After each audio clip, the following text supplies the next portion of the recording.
Bonjour, mon nom est Caroline et je suis vraiment très heureuse d'être ici aujourd'hui sur l'invitation de Fondation Cerveau encore une fois. La première capsule, je vous avais fait part de mon histoire au niveau plus des symptômes aujourd'hui, je vais vous parler de mon parcours au niveau des traitements. Donc, si je récapitule, moi, dans mon cas, j'ai commencé à avoir des symptômes vers l'âge de 6 7 ans. Et puis, euh, donc, euh, évidemment, je ne savais pas ce que j'avais à l'époque. Ça a duré pendant plusieurs années. Et puis, j'évitais d'en parler. J'ai vécu l'enfer. C'était très difficile pour moi au niveau familial, au niveau interpersonnel, au niveau travail, école. Donc, toutes les sphères de ma vie ont été impactées. Euh, je me suis sentie seule, à part, différente pendant des années. Je souffrais vraiment physiquement et mentalement sans savoir toujours qu'est-ce que j'avais. Et puis, j'ai quand même fait mon petit bonhomme de chemin, malgré mon parcours scolaire difficile, mon parcours professionnel difficile aussi, malgré plusieurs embûches, des journées complètes à faire plusieurs crises de panique par jour, d'essayer de vivre malgré tout à travers ça, d'avoir une vie, somme toute, normale. Euh, mais c'était quand même très compliqué d'avoir une vie normale avec tous ces symptômes-là qui étaient présents quasi au quotidien. Euh, donc, de jongler avec un état, hein, une condition, versus qu'est-ce que la société nous demande d'être et ce qu'on a besoin d'accomplir aussi plus on vieillit. Les gens ont des attentes vis-à-vis de nous. Donc, moi, combler les attentes des autres versus ce que moi je vivais à l'intérieur de moi, c'était très, très difficile. Et ça me remettait toujours euh, si je peux dire, en plein visage que j'étais différente. Euh, Parce qu'évidemment, j'avais des conversations avec les gens autour de moi en vieillissant, évidemment, que euh, eux, tout avait l'air à bien aller, la vie allait bien, ça faisait des voyages, ça participait, ça allait dans voir des spectacles avec des foules incroyables. Donc, les gens participaient, vivaient des choses que moi, je me refusais de vivre par peur, par crainte. Euh, j'ai refusé plusieurs belles opportunités, tant personnelles que professionnelles, dues à ma condition.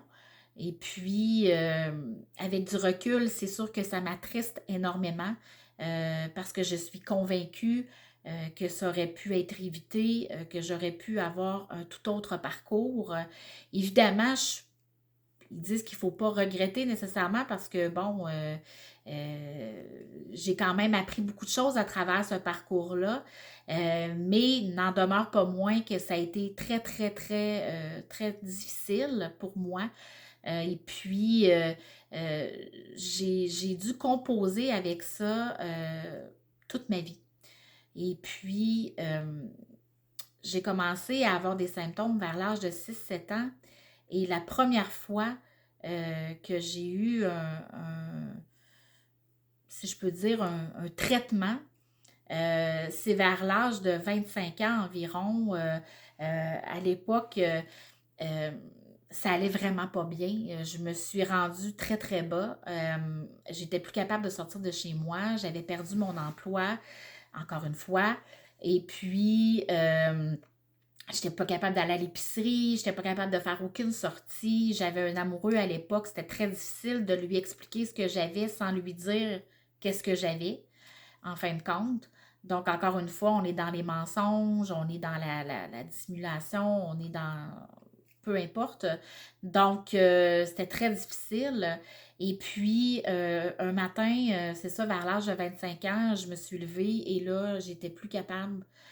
J'étais à bout, j'étais fatiguée, j'étais complètement désemparée. J'ai décidé de prendre ma voiture, de peine et de misère, me rendre à la clinique médicale, voir mon médecin de famille de l'époque. Juste prendre ma voiture, ça a été une aventure en soi parce que j'ai fait je ne sais pas combien de crises en me rendant à la clinique. Donc, j'en ai fait tout autant pendant l'attente de voir mon médecin aussi. Et quand je suis rentrée dans son bureau, j'étais complètement paniquée, apeurée, je pleurais, j'étais hystérique.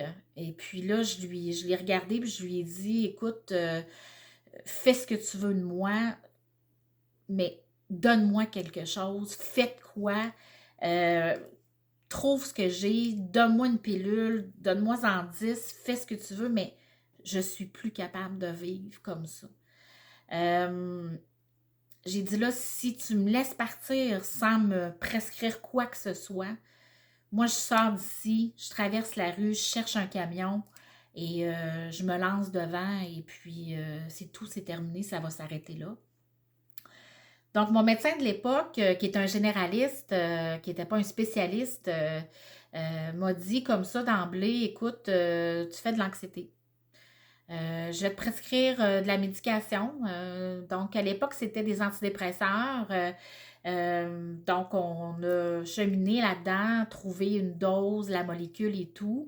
Et effectivement, ça m'a fait du bien. J'ai commencé à avoir moins de symptômes. J'étais plus sereine, plus calme. Je faisais plus. En tout cas, si je faisais des crises de panique, j'en faisais vraiment de moins en moins.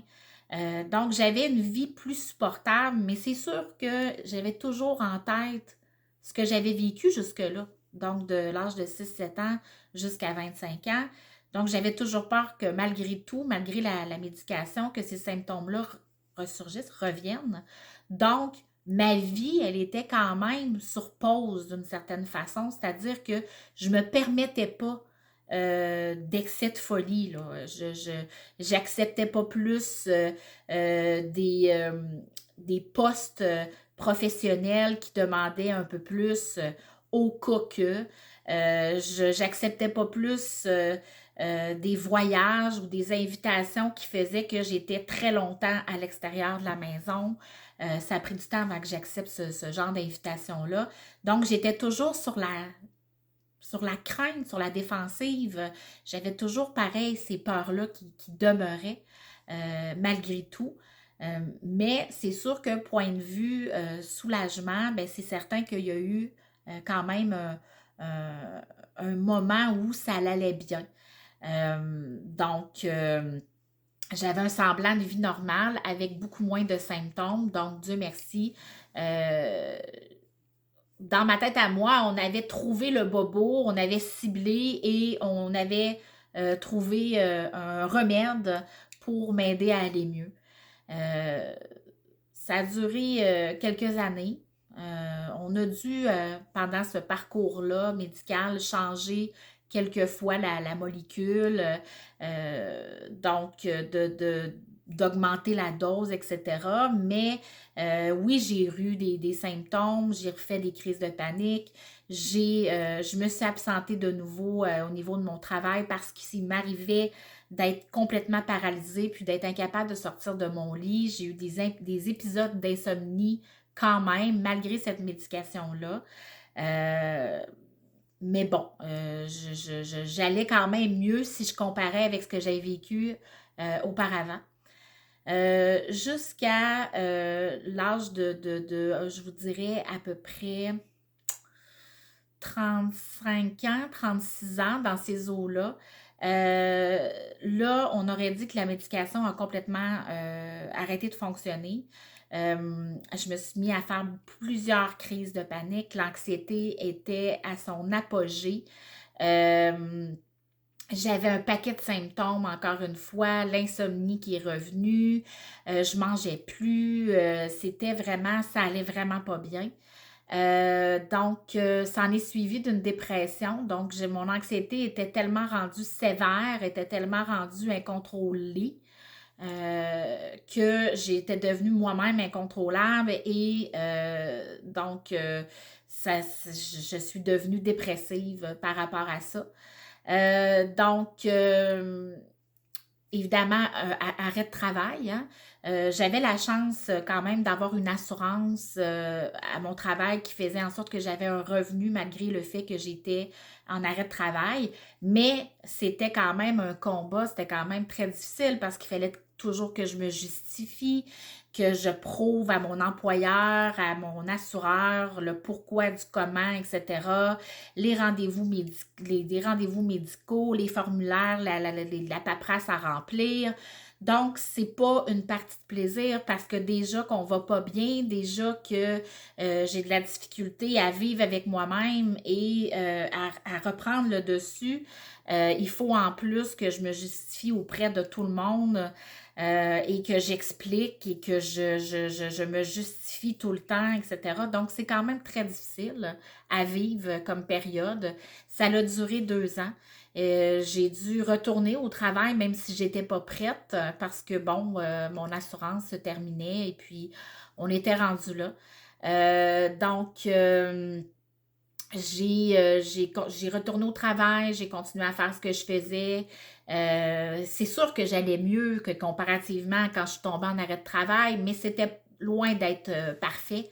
Donc, j'avais encore des symptômes et tout. Je manquais encore le travail. Il m'arrivait encore de rester dans mon lit et d'être incapable d'en sortir et d'être obligée de me justifier auprès de mon conjoint, de m'expliquer et tout, et de vivre ces angoisses-là. Et puis, jusqu'à l'âge de 40 ans, à mes 40 ans, euh, là, ça l'a basculé à nouveau. Mais ça l'a basculé de façon vraiment très inattendue. Euh, Encore une fois, la médication a cessé de fonctionner et moi, je suis devenue zéro fonctionnelle. Alors, je me suis rendue très, très, très dans le bas fond. Donc, plus capable de dormir, plus capable de sortir de chez moi, plus capable de travailler, plus que je mangeais plus. Je faisais plusieurs crises de panique par jour, euh, ce qui est très, très difficile pour le corps, très épuisant. Euh, J'étais tellement malheureuse et je ne savais pas comment j'allais faire pour m'en sortir. Euh, il n'y avait pas de lueur au bout du tunnel, honnêtement, puis j'avais vraiment peur. Euh, donc, ce qui est arrivé à un moment donné, c'est que j'ai eu des symptômes qui m'étaient jamais arrivés avant. Donc, des serrements à la poitrine, pour moi, ça, c'était nouveau. Et c'était tellement intense physiquement comme douleur que j'en ai fini par appeler l'ambulance parce que j'étais certaine que je faisais une crise cardiaque. Je me suis ramassée à l'urgence en cardiologie. Donc, j'ai passé un électrocardiogramme, des prises de sang. Euh, j'avais peur, j'étais terrorisée.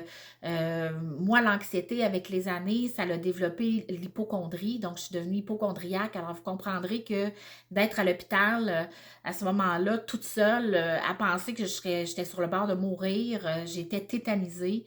J'étais certaine là, que j'avais fait une crise de cœur, peut-être même deux. Donc, j'étais vraiment. J'étais rendue cardiaque là, dans ma tête. Donc, jusqu'à ce que le cardiologue vienne me voir puis me dit écoute, en fait, c'était une dame, elle était très gentille, puis elle m'a dit écoute, tu vas retourner chez toi, tu vas bien, ton cœur va bien, tout est beau. Non, c'est pas beau. Non, ça va pas bien. Je vais vraiment pas bien. J'ai clairement des symptômes physiques. Là, c'est pas dans ma tête. Là, je veux dire, ça va vraiment pas bien. Et la cardiologue me dit oui, effectivement, c'est dans ta tête. Donc, tu dois quitter, tu peux pas rester ici. J'ai appelé mon conjoint de l'époque qui est venu me chercher. Et puis là, je suis dans la voiture au retour sur le chemin de la maison. Puis Il me dit, ben, tu dois être contente, tu as éliminé ça, là, tu sais, t'es correct, t'as rien. Je dis, non, j'ai pas rien, j'ai quelque chose, je vais vraiment pas bien, ça va pas. Je peux pas rester comme ça. Donc, quelques jours plus tard, ça a été quand même assez rapide. Je me souviens, je suis dans le salon chez moi, j'ai mon sac de médicaments que j'ai accumulé avec le temps parce qu'on a changé la médication, changé les molécules, etc. Donc, j'ai quand même plusieurs sortes de médicaments dans un sac qui sont tous rassemblés.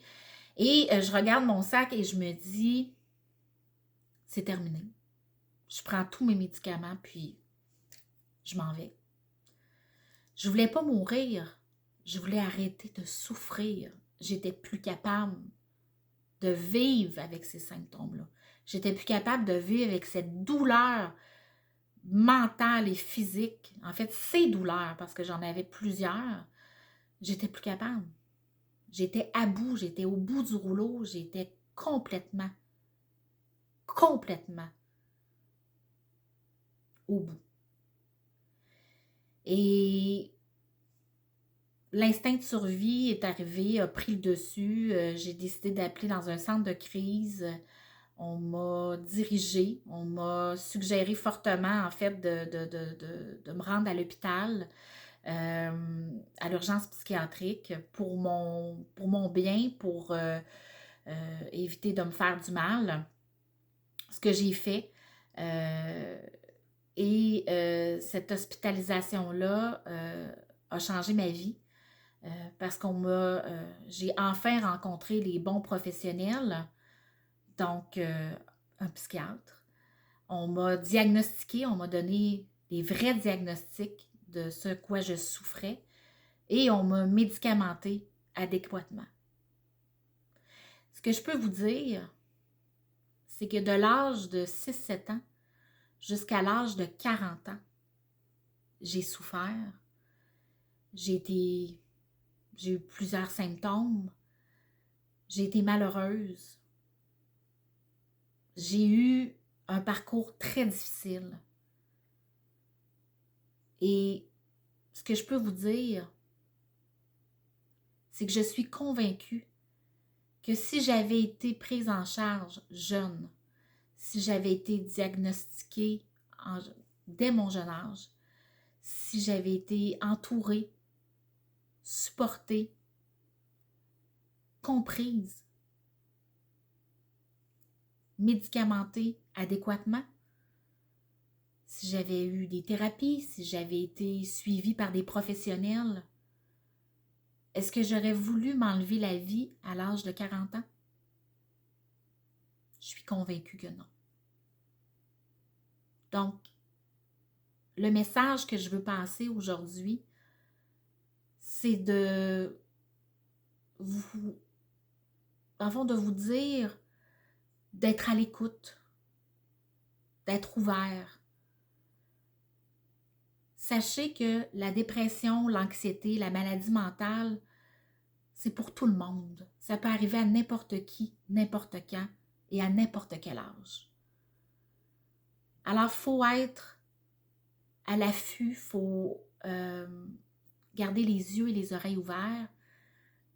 Puis, si jamais votre enfant est en souffrance, son comportement change, vous trouvez que votre enfant n'est plus le même, prenez le temps de discuter avec lui. Prenez le temps d'aller consulter si nécessaire et de lui donner tout le support et l'amour dont il a besoin. Donc, que ce soit votre enfant, que ce soit votre conjoint, votre ami, soyez à l'écoute, soyez disponible, soyez là.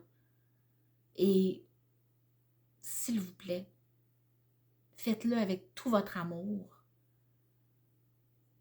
Et c'est pour cette raison que j'ai décidé de vous parler de mon parcours et que je vous ai ouvert mon cœur. Donc, j'espère que ça va aider des gens. Merci.